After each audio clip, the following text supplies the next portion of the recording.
Semakin dekatnya perayaan Hari Raya Idul Adha, peternakan kambing di Lamongan banyak menerima pesanan kambing yang nantinya digunakan untuk kurban. Seperti yang dialami Amin, salah satu peternak kambing warga Desa Solokuro, Kecamatan Solokuro, Lamongan. Dibantu 2 orang karyawannya, peternak selalu melakukan pengecekan kesehatan serta asupan makanannya sehingga kondisi kesehatan kambing selalu terjaga. Menurut Amin, menjelang Hari Raya Idul Adha memberi berkah tersendiri karena ia kebanjiran pesanan. Bahkan kenaikan pesanan mencapai lebih dari 100% dibanding hari biasa. Jika sebelumnya kambing yang terjual sebanyak 5 hingga 10 ekor per bulan, namun saat menjelang Hari Raya Idul Adha, kambing yang terjual mencapai lebih dari 100 ekor.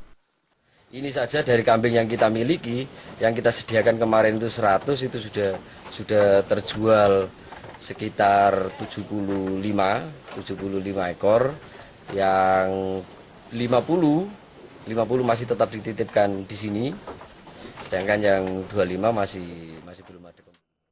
Peternak meyakini permintaan akan kambing akan bertambah banyak pada H-4 Lebaran Idul Adha. Selain dari dalam kota, peternak kambing asal Solokuro ini juga kebanjiran pesanan dari luar kota Lamongan, seperti Tuban, Bojonegoro, serta kota Gresik.